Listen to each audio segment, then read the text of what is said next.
Popular imagination paints the Great Wall of China as one of the world's greatest wonders, a glorious ribbon of stone cutting across mountains, deserts, and valleys, standing strong for centuries. But the reality of its construction is far darker, more brutal, and frankly, more shocking than most people realize. Because while the wall may look like an engineering marvel, it's also a massive graveyard. Millions of people were forced to build it. Farmers dragged from their fields, prisoners marched in chains, soldiers punished with years of labor. Many of them never came home. They collapsed from exhaustion, froze on icy ridges, or died from starvation. And here's the most chilling part. When they died, they were often buried inside the wall itself. Their bones became the mortar holding the stones together. So when you look at the wall today, you aren't just seeing bricks and earth. You're seeing the remains of the countless workers who were sacrificed for its construction. Hello there. Tonight we're going to step inside the story of the Great Wall and the China that built it. Get comfortable, adjust your blanket, sink into your pillow, and let your mind wander as we explore a world of emperors, dynasties, soldiers, and ordinary people whose lives shaped and were often consumed by this enormous project. By the time we're finished, you'll see the wall not just as a tourist attraction or postcard image, but as a living, breathing symbol of China's history, one that carries both pride and tragedy in every stone. So congratulations, you've just woken up in ancient China. It's early morning, and instead of the hum of cars or the glow of city lights, you hear the sound of roosters crowing, wooden wheels creaking over dirt roads, and the distant clanging of blacksmiths working iron. You're not in Beijing or Shanghai, because those modern cities don't exist yet. You're in a small village, one of countless scattered across a vast empire. Your bed isn't soft. It's a woven mat on a raised wooden platform, and the blanket keeping you warm is made of coarse, heavy hemp. The air smells faintly of smoke from last night's fire, mixed with the earthy scent of packed dirt floors. Outside, men are already at work hauling baskets, and women are tending to the fields. But today, there's a nervous tension in the village, because this is the day when imperial officials arrive to collect more laborers. The empire has demanded that men from each family report for wall duty, years of back-breaking construction under military watch. Many won't survive. You hear whispers in the street, one man trying to bribe his way out, another planning to run away, knowing that if he's caught, the punishment will be execution. For most, there's no choice. Families say goodbye to fathers and sons, unsure if they'll ever see them again.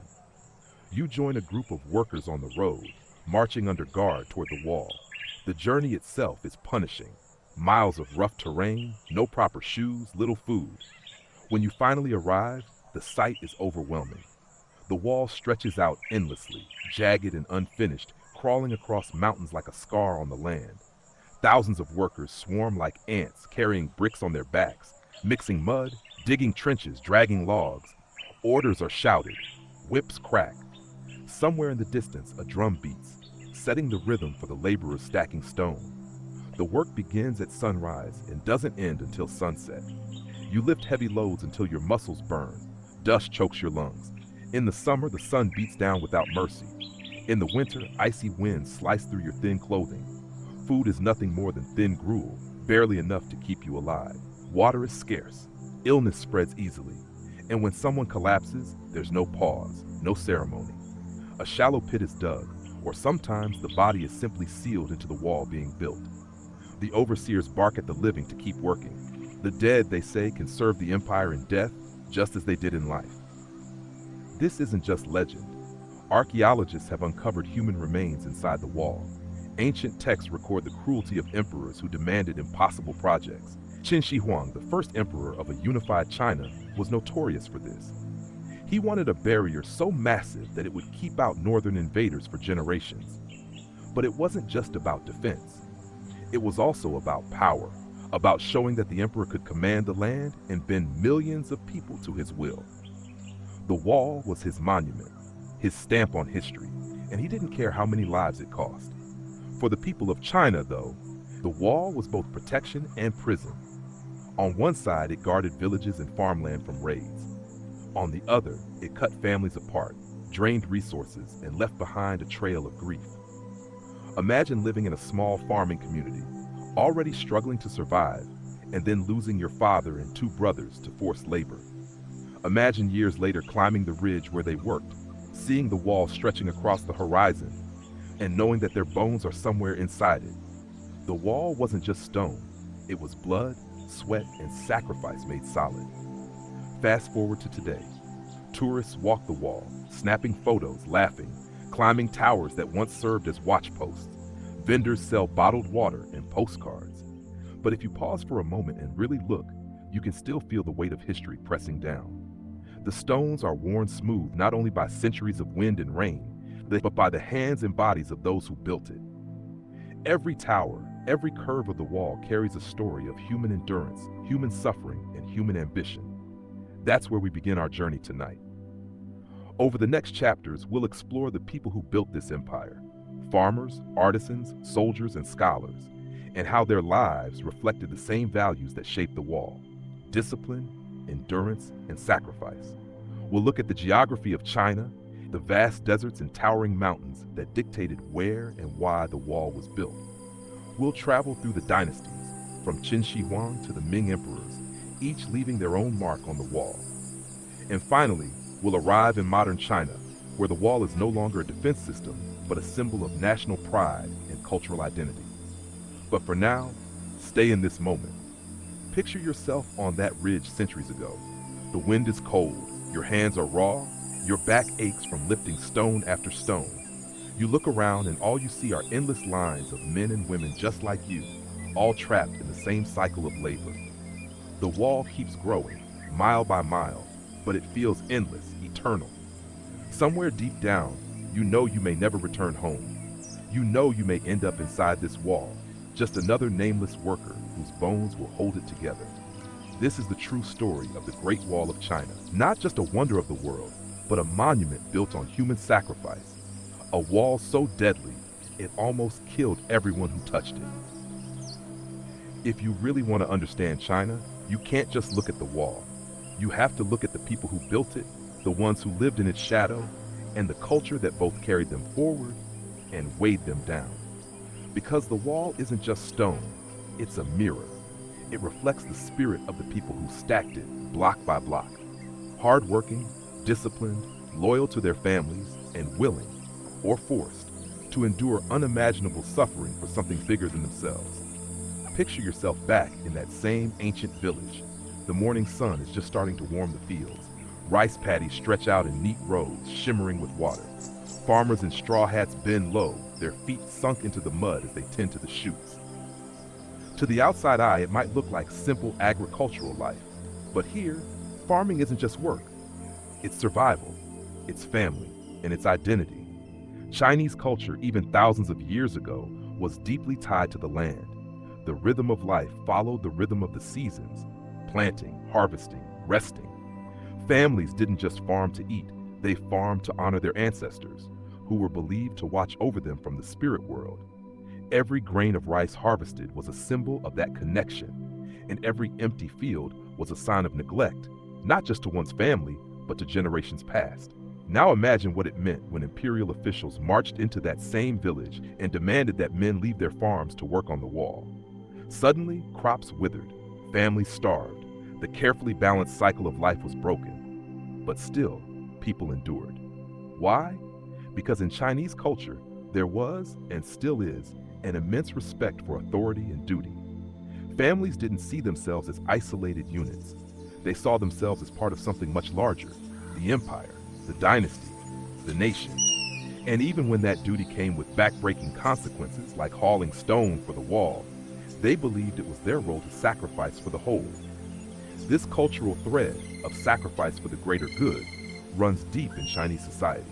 It's a culture where the collective often outweighs the individual, where harmony is valued above personal desire, and where respect for authority is ingrained from childhood. And the wall, in many ways, is the ultimate symbol of that collective spirit. It wasn't built by one man or one emperor or even one dynasty.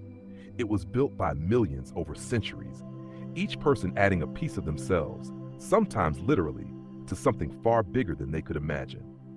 Step away from the fields for a moment and walk into the heart of a traditional Chinese home.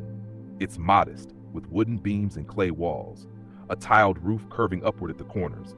Inside, the most important place isn't the kitchen or the bed, it's the family altar. Small, sometimes nothing more than a table or shelf, but it carries the weight of centuries. Here, incense burns in honor of ancestors. Here, offerings of fruit, rice, or wine are laid out to show respect.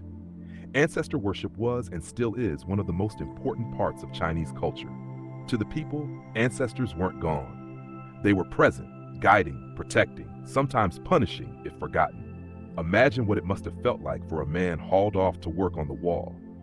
He knew that if he died far from home, buried in stone and mortar, his spirit might never return to his family's altar.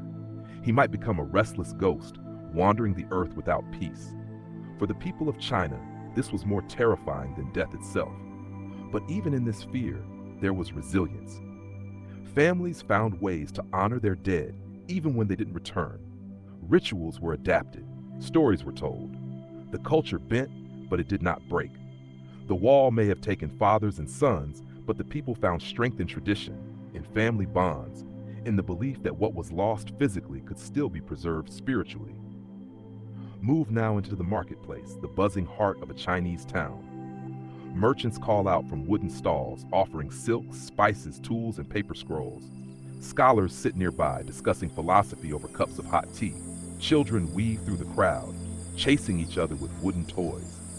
Here, you see another side of Chinese culture, one that values learning, craftsmanship, and the art of conversation. For thousands of years, China has been a civilization that placed immense value on knowledge. The invention of paper and the spread of printing weren't just technological leaps, they were cultural revolutions. Ideas could be recorded, passed down, debated, and preserved. Confucian scholars debated morality and duty. Poets captured the beauty of rivers and mountains. Calligraphers transformed language into art. But even this intellectual spirit ties back to the wall. The Confucian ideal valued order, discipline, and hierarchy, the very principles the empire used to justify massive projects like the wall.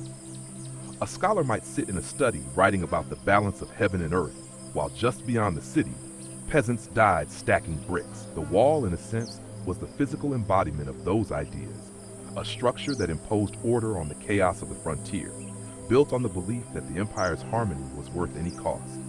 And what about entertainment? Because yes, even in ancient China, people found joy amid hardship. Festivals lit up the year, from the Lunar New Year to the Mid-Autumn Festival. Lanterns floated into the night sky, drums and cymbals echoed through villages, and dancers in elaborate costumes brought myths and legends to life.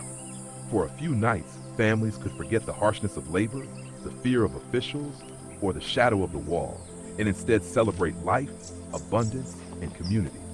But again, even joy had its ties to the wall. Soldiers stationed along its length wrote poems about the festivals they missed back home. Workers sang songs as they hauled stone, turning labor into rhythm. Culture wasn't just what you celebrated in the city, it was what you carried with you, even to the edge of the empire, even onto the ridges where you might never return. The people of China were not a monolith, though. The empire was vast, stretching across deserts, mountains, and rivers, and each region had its own customs, dialects, and traditions. The wall itself divided not only China from the outside world, but also one community from another.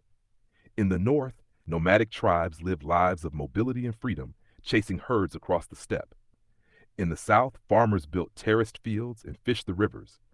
The wall was meant to protect one from the other, but it also created tension, suspicion, and sometimes outright hostility. It became a cultural dividing line as much as a physical one. Still, if you zoom out, a pattern emerges. Across regions, across centuries, the people of China shared values that would define the culture for millennia. Loyalty to family, respect for tradition, endurance in hardship, and a willingness to sacrifice for something greater. These values are what allowed the wall to exist. And in turn, the wall reinforced those values, standing as both symbol and reminder of what the people had given. Fast forward again to today. Walk through a modern Chinese city, and you'll see skyscrapers instead of clay houses, neon lights instead of lanterns, subways instead of horse-drawn carts. But the cultural threads are still there. Families still gather at ancestor altars during festivals. Children still grow up hearing stories of Confucius, of dragons, of emperors. People still work tirelessly, sacrificing personal comfort for the success of their families, their communities, their nation. And when they visit the wall, whether as tourists snapping selfies or students on school trips, they aren't just looking at a pile of old stones. They're looking at their history, their culture, their identity. They're looking at the sacrifices of their ancestors, the resilience of their people, the values that carried them through dynasties, invasions, revolutions, and into the modern world. The wall almost killed everyone who built it, but it also gave the people of China something that survived long after their bones turned to dust. A story of endurance, of sacrifice, of unity in the face of suffering. And that story, like the wall itself, stretches across the centuries, tying the people of China together in a way that no emperor could have planned and no invader could erase.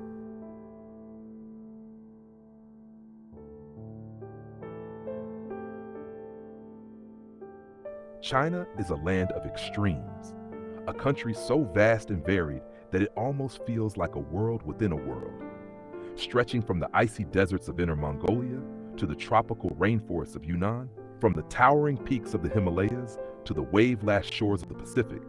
China's geography is a study in contrasts, and yet, within this tapestry of mountains, rivers, forests, and plains, the Great Wall manages to carve out its own enduring presence, winding like a scar across the northern landscape. It is no coincidence that the wall sits where it does. It was built to take advantage of China's natural geography, and in many ways, it became an extension of it. At its heart, China is a country defined by its rivers. The Yellow River, known as China's Sorrow, carved out the cradle of early Chinese civilization, depositing rich loess soil that allowed agriculture to flourish, but also unleashing catastrophic floods that could wipe out entire villages. To the south, the Yangtze River snakes across the country for more than 3,900 miles, providing a lifeline of water, trade, and fertile plains. Together, these rivers shaped where people lived, how they farmed, and ultimately how empires rose and fell. But they also created a sharp contrast between China's fertile heartlands and its harsher northern frontiers, where the wall would eventually rise. The lush river-fed farmlands of central and southern China could support dense populations, bureaucracies, and armies. In contrast, the northern steppes beyond the wall were too dry and barren for large-scale farming, giving rise instead to nomadic herders whose mobility made them a constant threat to settled Chinese dynasties. Geography, in other words, dictated conflict. The wall follows this dividing line closely. Rather than cutting across fertile valleys, it clings to mountains, ridgelines, and barren stretches of steppe. Builders of the wall were strategic in their placement. Why construct a barrier across flat, fertile plains where attackers could easily go around or where defenders would struggle to hold the line? Instead, the wall was draped across some of the harshest and most rugged terrain in northern China, where nature itself already created obstacles. Mountains like the Yan and Taihang ranges became natural anchors, their steep ridges extended by the man-made stone of the wall. In these places, the geography and the wall worked together like two interlocking gears, amplifying each other's defensive strength. Yet the wall's route also exposes just how diverse China's northern landscapes are. In the west, in places like Gansu and Ningxia, the wall cuts across dry desert regions where little grows and where shifting sands often swallowed up sections of the structure. Here, the wall was built from tamped earth rather than stone, and though many stretches have eroded, their ghostly remains can still be traced through the barren landscape. Move eastward, and the wall climbs into jagged mountains, its bricks and battlements perched atop ridges that seem impossible to scale. On a misty morning, sections of the wall here look less like fortifications and more like part of the mountain itself, blending so perfectly with the stone and greenery that you could mistake it for a natural ridge. Finally, near the sea in Hebei province, the wall famously plunges into the waters of the Bohai Gulf, a symbolic gesture showing that even the ocean was not exempt from the empire's desire for boundaries. But China's geography is not just mountains and deserts. The country spans almost every climate zone imaginable, and each one has left its imprint on Chinese culture. The frozen grasslands of the north have long been home to nomadic peoples who shaped history by pressuring the dynasties behind the wall. The subtropical south, by contrast, supported rice cultivation, bamboo forests, and lush wetlands that gave rise to different ways of life. The interior west, dominated by the Taklamakan and Gobi deserts, created both a barrier and a bridge, forcing caravans along the Silk Road into narrow corridors where Chinese civilization interacted with Central Asia, India, and beyond. What makes China's geography particularly fascinating is how it both isolated and connected the country at the same time.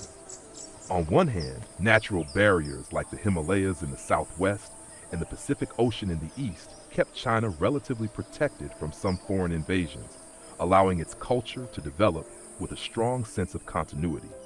On the other hand, the open steppe to the north was a constant source of challenge, bringing wave after wave of nomadic horsemen into contact and often into conflict with the empire. The wall, therefore, was not a random structure. It was built at the precise fault line where Chinese civilization met the rest of Eurasia's great cultures, where geography itself created the tension between farmers and herders, settled states, and mobile warriors. Still, the wall is only one thread in this much larger landscape. To fully grasp its place, you have to understand the sheer scale of China's natural world. Consider the mountains. Not only the Himalayas, which hold the world's tallest peaks, but also the rugged Karakoram and Pamir ranges, the misty mountains of Sichuan, and the dramatic karst formations of Guilin. These mountains are not just scenic backdrops, they have shaped migration, defense, trade, and myth. Many Chinese legends are tied to mountain spirits, and even today, sacred peaks like Mount Tai are considered sites of spiritual power. The wall itself, when draped across mountain ridges, took on some of this aura, blending human engineering with the majesty of nature. Then there are the deserts. The Gobi and Taklamakan are vast, unforgiving seas of sand and rock. Travelers describe them as places where the wind howls like ghosts and where caravans could vanish without a trace. For the wall, these deserts were both allies and enemies. On one hand, they made certain stretches of the frontier nearly impassable, reducing the need for extensive fortifications. On the other hand, their shifting sands eroded earthen walls, forcing dynasties to rebuild over and over again. Even today, satellite imagery shows the scars of these ruined walls running like faint veins through the desert, reminders that no matter how grand human ambition may be, nature always wins in the end. Forests, too, play their role in China's geography. The Northeast was once covered in cold forests of pine and birch, home to tigers, bears, and other formidable wildlife. These forests served as hunting grounds for nomadic tribes and as a natural buffer zone. To the south, subtropical forests provided not just timber and bamboo, but also exotic goods that entered the Silk Road trade network. The wall, in this sense, was less of a line against nature and more of a line against people. The natural environment was already providing countless obstacles. The sheer biodiversity of China is staggering. The country is home to the giant panda, an animal so tied to China's identity that it serves as a symbol of diplomacy. High-altitude plateaus harbor unique species like the Tibetan antelope and snow leopard. Wetlands teem with migratory birds. The wall weaving across this living landscape often feels secondary compared to the ecosystems around it. In many places, plants and animals have reclaimed the stones, ivy crawling over battlements and birds nesting in crumbling towers. Nature has a way of humbling even the most monumental human efforts. But the most important element of China's geography may be the tension between abundance and scarcity. In the fertile valleys of the Yangtze and Pearl rivers, life was lush, populations grew, and dynasties prospered. But on the northern frontier, water was scarce, farmland thin, and winters brutal. This scarcity bred conflict. As nomadic groups turned southward in search of resources, the wall was a physical response to this imbalance, an attempt by settled farmers to hold on to the abundance of their lands while shutting out those from harsher environments.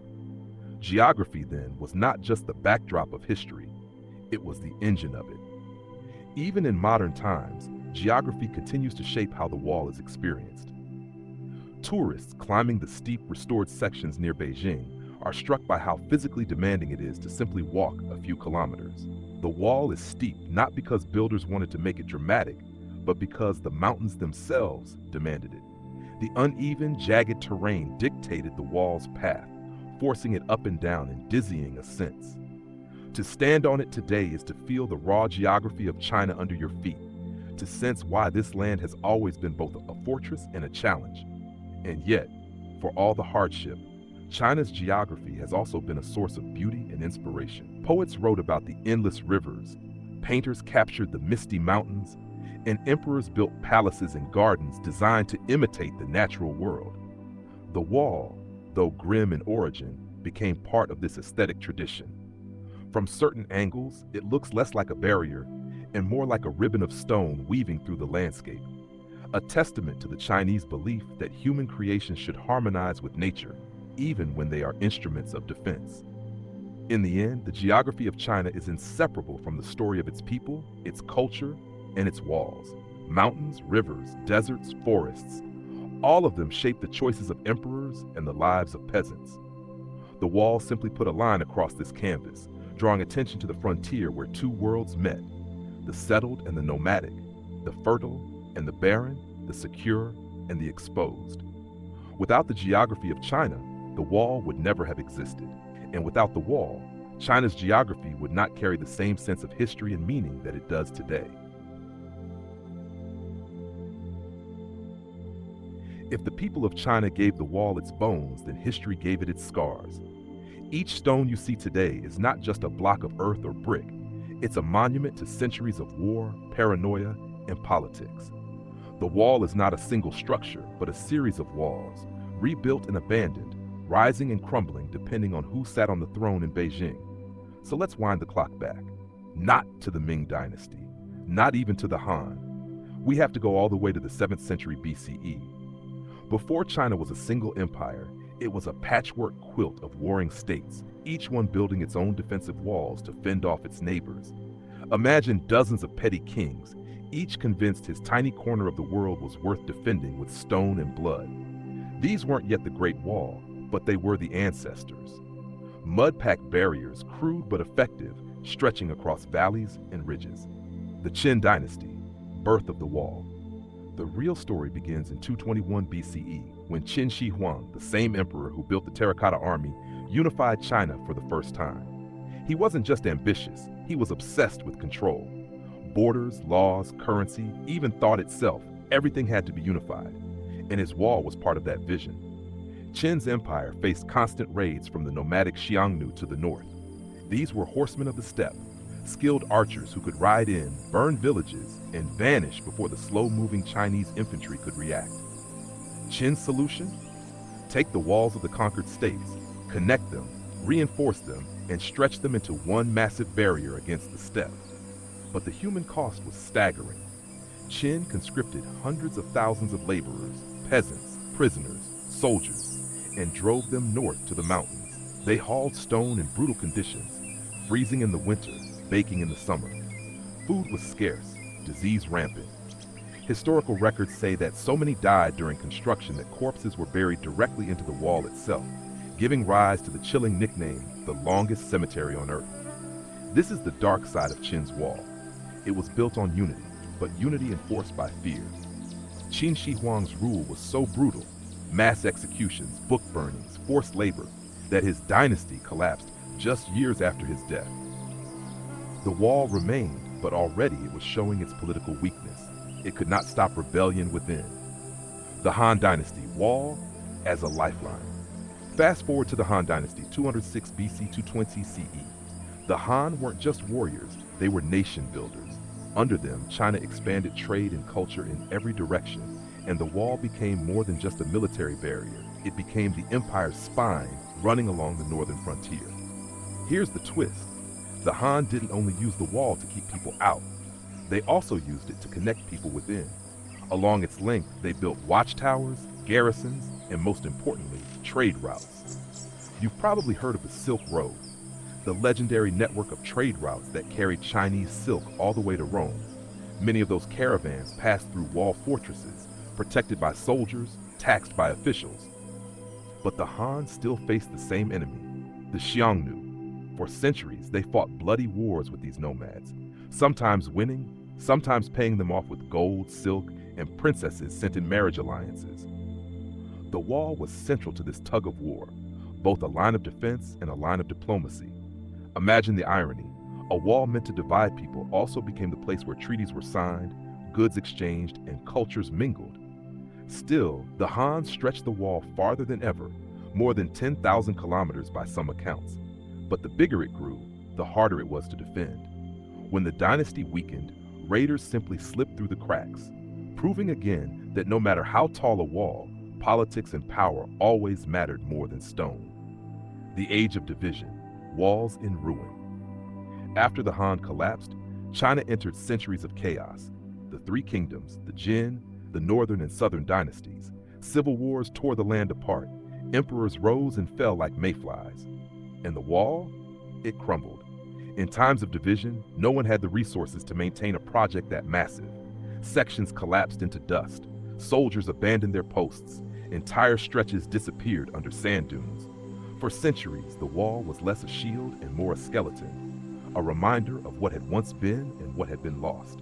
But here's the thing about Chinese history. It always swings back toward unification, and when unity returned, so did the wall.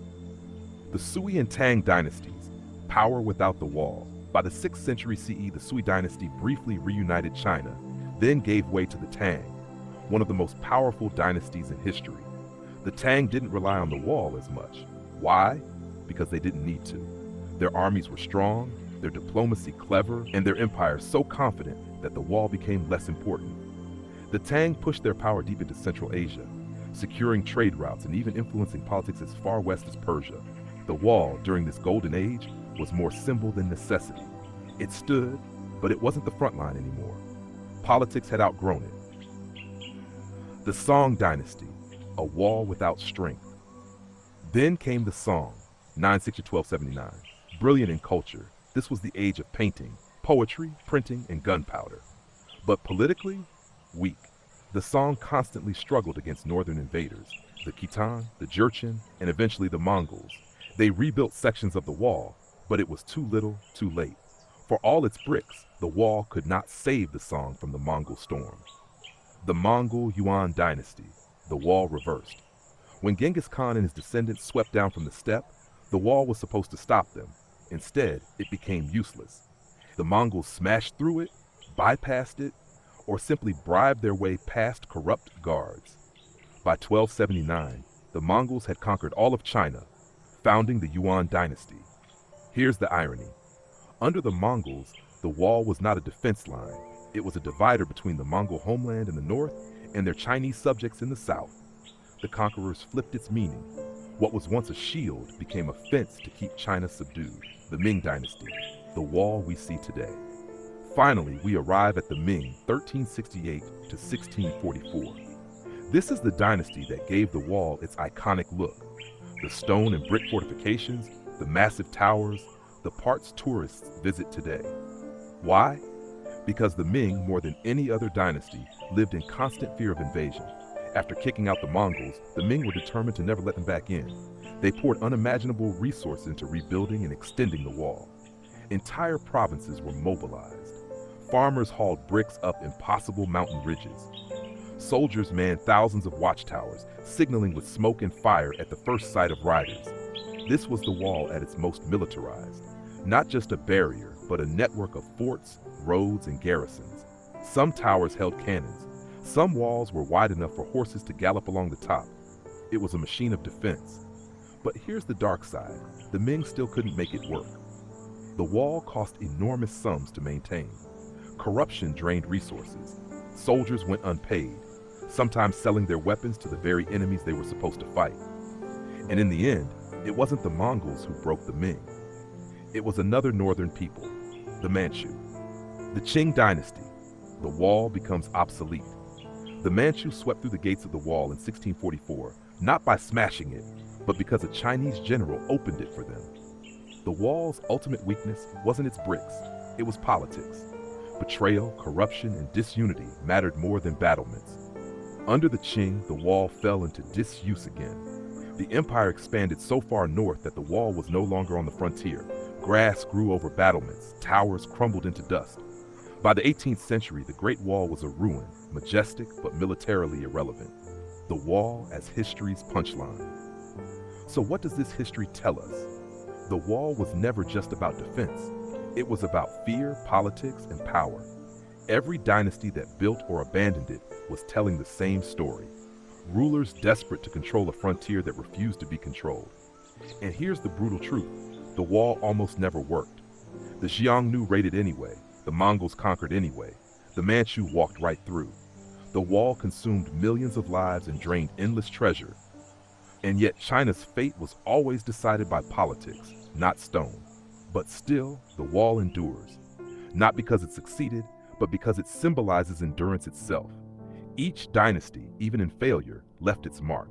And together, those marks became one of the most recognizable monuments on Earth. By the time the Ming Dynasty firmly established control in the 14th century, China had endured centuries of external invasions, internal collapse, and the rise and fall of countless warlords. The Great Wall was no longer just a set of disconnected barriers scattered across the northern frontier. Under the Ming, it became a single, massive, coordinated system of fortifications stretching thousands of miles, manned by professional soldiers and reinforced with towers, signal beacons, and garrisons. It was no longer the half-abandoned ruin of previous dynasties, but a colossal, enduring statement of China's determination to survive. The Ming had good reason to invest so heavily. The Mongols, though driven back beyond the steppe, were still a powerful and dangerous force. They had established their own dynasty in China, the Yuan, before being ousted, and they wanted their empire back. The Ming rulers understood that if they failed to secure their northern border, the Mongols would return. The wall, therefore, was less a monument to paranoia and more a necessity for survival. Each watchtower became a node in a vast military communication network. Smoke by day and fire by night allowed soldiers to send signals across hundreds of miles in a matter of hours, warning of incoming raids or massive invasions. But the wall was not invincible. Despite its height and thickness, it could not prevent treachery from within. One of the most infamous incidents came in 1644, when a Ming general named Wu Sangui opened the gates of Shanhai Pass, one of the most strategically vital sections of the wall, to the invading Manchu forces. Tired of corruption and instability within the Ming government, Wu essentially betrayed the dynasty in exchange for his own survival and power. With this act, the Manchus swept into Beijing and established the Qing dynasty, which would rule China until the early 20th century. Ironically, the wall built to keep invaders out ultimately failed because of human weakness, not foreign strength. The Qing approach to the wall was different from the Ming. Once they consolidated power, they expanded China's borders deep into Central Asia, far beyond the wall's original frontier. For them, the wall was no longer a critical defensive structure. It was a relic of past fears. As a result, many sections fell into disrepair. Unlike the Ming, who had treated the wall as a lifeline, the Qing allowed parts of it to crumble, only maintaining key passes and fortifications where trade routes still flowed. Yet even in decay, the wall remained a symbol of power. For traders and emissaries traveling along the Silk Road, passing through its gates meant entering the heart of one of the world's most formidable empires. Foreign wars and shifting global politics also influenced the wall's story. When European powers began carving out spheres of influence in China during the 19th century, the wall was no longer militarily relevant.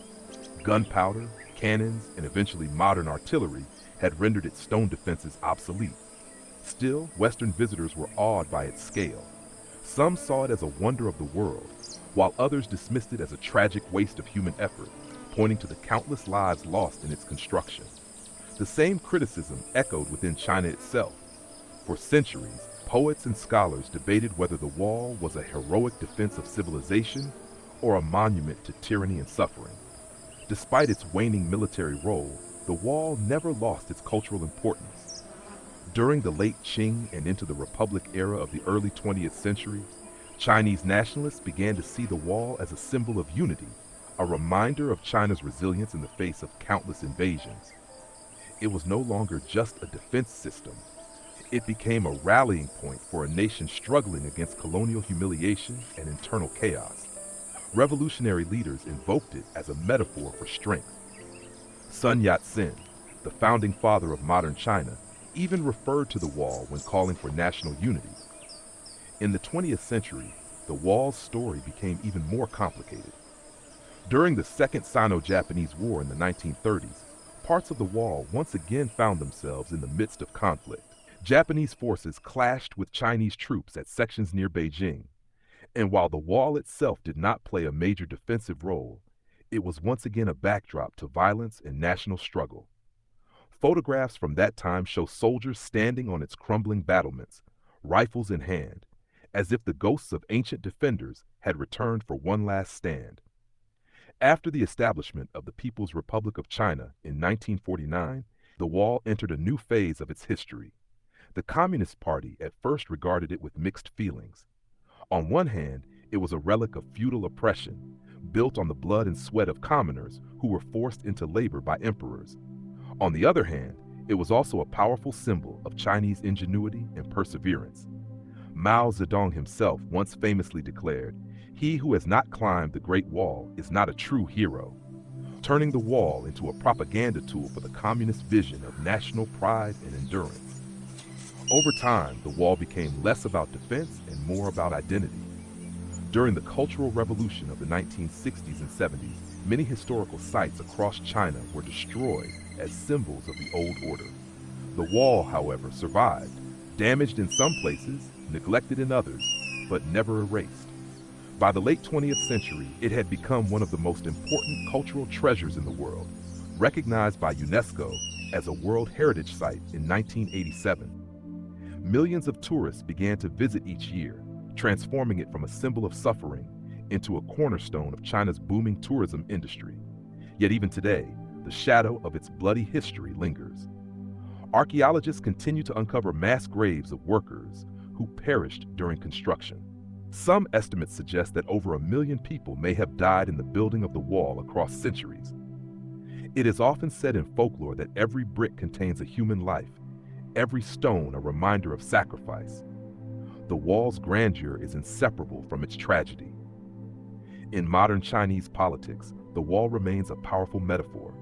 Leaders invoke it when speaking about defending sovereignty or resisting foreign interference. In a way, it has come full circle. Once a literal defense against nomads and invaders, it is now a symbolic defense of national pride in the age of globalization. Internationally, it is the face of China. When people think of the country, the first image that comes to mind is often the wall snaking across rugged mountains, disappearing into mist. What makes the wall so unique is that it has lived many lives. It was once a practical barrier, then a neglected ruin, then a nationalist symbol, and finally a global icon. Its story mirrors China's own history, marked by resilience, betrayal, tragedy, rebirth, and reinvention. To walk along it today is to step through all those eras at once. You see the Qin dynasty's ambition, the Han dynasty's trade routes, the Ming dynasty's desperate defenses, the Qing dynasty's neglect, and the modern nation's pride, all layered together in one monumental stretch of stone. And so the Great Wall continues to endure, but not because of its physical strength, but because of the meaning people attach to it. It is both a graveyard and a monument, both a failure and a triumph. In its long shadow, you can read the story of China itself, its fears, its ambitions, and its ability to survive the impossible. When you stand on the Great Wall today, staring out across the endless ridgelines of northern China, it is hard not to think about the countless hands that built it and the lives that were lost along the way. Entire families perished, hauling stones up mountains. Soldiers died defending the ramparts. Farmers were pressed into service, leaving their villages to collapse in famine. By some estimates, over 1 million lives were consumed by the wall's creation and maintenance. It was a monumental act of human sacrifice, a structure literally cemented together with blood, sweat, and grief. And yet, thousands of years later, here it still stands, winding across deserts, valleys, and cliffs, one of the most recognizable symbols of China. The irony is that the very project that crushed so many individuals is also one of the reasons the idea of China survived at all. Modern China, with its cities buzzing with industry, its skyscrapers scraping the sky, and its people numbering more than 1.4 billion, owes at least part of its continuity to that wall. Because the wall was not just a fortress, it was a psychological project. It created a sense of inside and outside, of us and them. The tribes beyond the wall were dangerous, unpredictable, and often violent. Inside the wall, there was order, bureaucracy, farming, and a growing civilization. In the centuries that followed, that division helped maintain stability. Even if the wall did not always stop invasions, it symbolized the determination of the Chinese state to hold together. And in the long arc of history, it worked. China has cracked, splintered, and been invaded, but it always reformed, always returned as a unified whole. The Great Wall became a silent guarantee of continuity. That continuity is what allowed China to endure into the modern era and emerge as one of the great powers of today.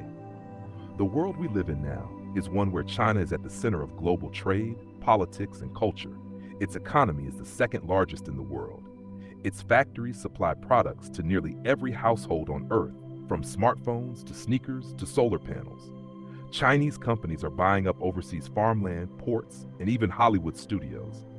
Its government is flexing influence in Asia, Africa, and Latin America, building railroads, highways, and power plants as part of the Belt and Road Initiative. And behind this modern push lies the same instinct that drove emperors to order the wall built, a need to secure the borders, to guarantee stability, to project strength. You can even see the symbolism of the wall in China's politics today. The government's obsession with control, with keeping outside influences at bay, mirrors the ancient logic of wall building. Social media is heavily censored. Foreign ideas are filtered. Borders are carefully managed. Critics sometimes call this the Great Firewall, a digital version of the ancient wall. It serves the same purpose: protect what is inside, keep out what might destabilize, and remind everyone that unity and survival are more important than individual freedom. This mindset, while often criticized abroad, has helped China maintain order in a world where instability is often just across the horizon. At the same time, China's people are no longer just defined by walls. In the cities, life is a blur of high-speed trains, mobile payments, and massive urban skylines. The middle class is expanding, and millions of families who once lived in rural poverty now live in apartments, drive cars, and send their children to universities. Young people dream of studying abroad, becoming entrepreneurs, or traveling the world. Yet even as they chase modernity, the wall remains a symbol of who they are. School children learn about it from their first history lessons. Tourists flock to its ruins. Couples pose for wedding photos on its stones. It is not just a ruin of the past, it is a cultural anchor for the present. The sacrifices of those who died building the wall were unimaginable, but in a sense, they were not wasted. Because the wall contributed to the survival of the civilization that now thrives, their lives became part of something that still matters today. Without that unity, without that stubborn determination to defend what was inside, China might have fractured long ago, just another lost empire in the dust of history. Instead, it is still here, still rising, still shaping the future. The sweat and blood of the past hardened into stone, and that stone became the backbone of a nation. On the global stage, China's presence is undeniable. It is a permanent member of the United Nations Security Council, a nuclear power, and a key player in everything from climate change negotiations to space exploration. It has sent probes to the far side of the moon, launched its own space station, and developed some of the world's fastest supercomputers. The same country that once poured its energy into stacking stones along a northern frontier is now launching rockets into orbit and laying fiber optic cables across oceans. The wall has simply grown invisible, less about bricks and mortar, more about influence, infrastructure, and reach. Of course, China is not without its challenges. The economy, after decades of breakneck growth, is slowing down. Demographics are shifting, with an aging population that threatens to strain resources. Political tensions with the United States, India, and countries in the South China Sea are simmering. Domestically, there are debates about freedom, surveillance, and the role of the state. But even these struggles echo the past. The wall was never perfect. It was breached many times, yet it was always rebuilt, always maintained, always returned to as the ultimate fallback. Modern China works the same way. When confronted with instability, it doubles down on control, reinforces the system, and presses forward. So when you think of China today, its crowded cities, its powerful government, its booming trade, and its ambitious global projects, remember that none of this exists in isolation. It all ties back to that endless, snaking wall in the mountains. The millions of workers who carried stones in blistering heat and freezing winds could never have imagined bullet trains or smartphones, but they were part of the same story. Their struggle ensured that the story would continue, century after century, dynasty after dynasty, until finally arriving at the present day. The Great Wall may not protect China from invaders anymore, but it does something just as important. It reminds China of who it is. It is a symbol of resilience, of unity, of the price of survival. It tells the world that China has endured everything thrown at it: Mongol horsemen, European imperialists, civil wars, revolutions, and still stands tall. And in a way, it whispers that the sacrifices of the past were not in vain. They built more than a wall. They built a civilization that is now shaping the 21st century.